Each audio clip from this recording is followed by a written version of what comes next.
Hello viewers, welcome to Dailies on TVRC. I am Oyedo Kumadido in Samba. And joining me in the studio today is Felicia Chinyere Iberi. And I have with me Vanguard newspaper. With me is the Punch newspaper. Yes, and the front page of the Punch newspaper is the Muslim ticket. Can August 1 parties as Buhari meets governors. PDP names Atiku's vice president on Thursday. Next, still on the same page is the Lagos tenant rapes neighbor's 16-year-old daughter and then commits suicide. Still on the same page is a Twitter.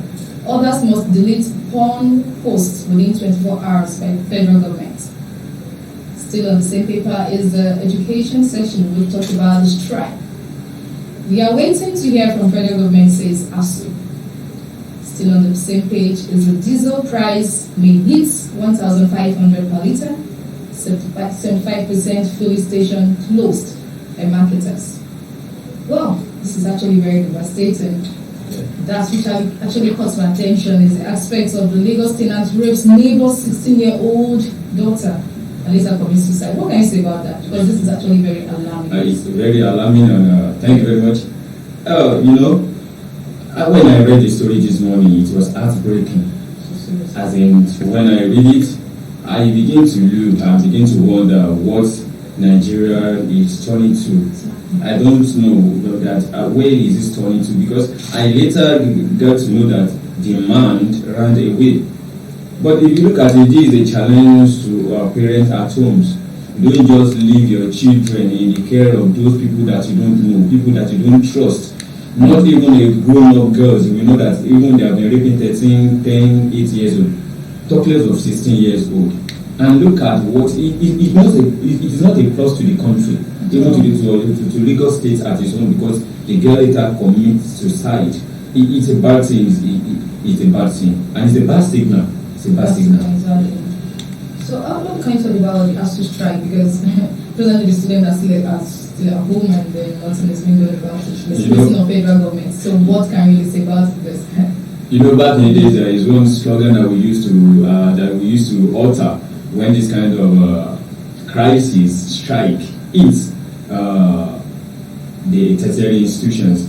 We just be like, maybe you have to spend 6 or 4 years in university, then the result in you spending up to 12 years in the university. And why do we have is this? Because of our government.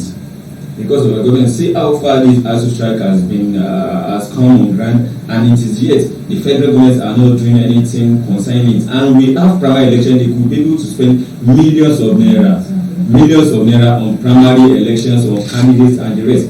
But here we have ASU strike, which we call the futures of tomorrow. The student, the youth, we call the futures of tomorrow. Now tell me, how are we building the future of tomorrow when their education is not paramount in our life, when we don't have them at heart, that we don't? So it's very bad. And this as they know what is going on in the government, they know the inflow and outflow of the money that we have. So they look forward for their rights, and I think the government should give them their rights on time so that before things goes out of hands. I think that's my take for that.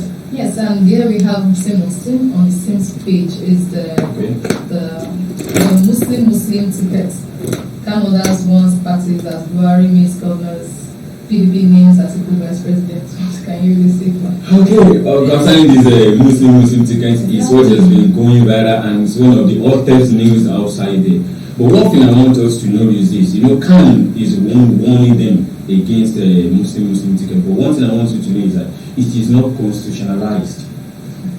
It is not constitutionalized in the sense that maybe the president must be a Muslim, while the vice must be a Christian. It is not constitutionalized, because wherever we have constitution, we also have traditions. In Nigeria, traditions, looking back from the time of Obasanjo, we have Obasanjo as the president, and we have Atiku is running it as a Muslim.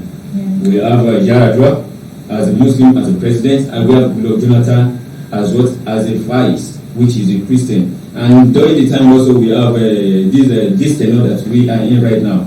That is what's his name?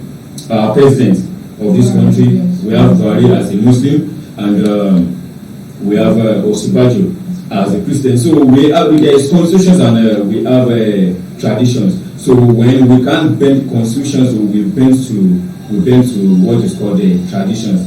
And I think what people should be mindful of the upcoming election is not about religious aspects. They should look for the competencies and capacity and capability, agility to deliver for the citizens of the country. Yeah. Okay, so that's from the Punch newspaper. Okay. All right.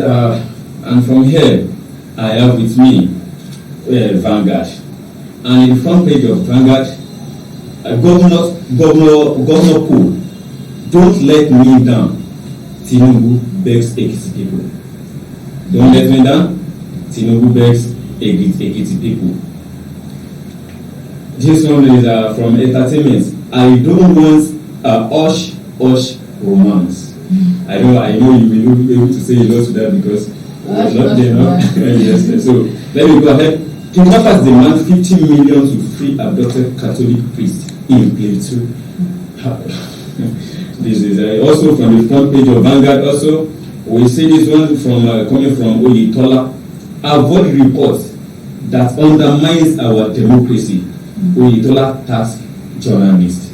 That's our advice to journalists. And that's an advice to journalists. And on the same page of Vanguard newspaper, we see Igbo leaders at war over politics of betrayal. Yeah, over politics of betrayal.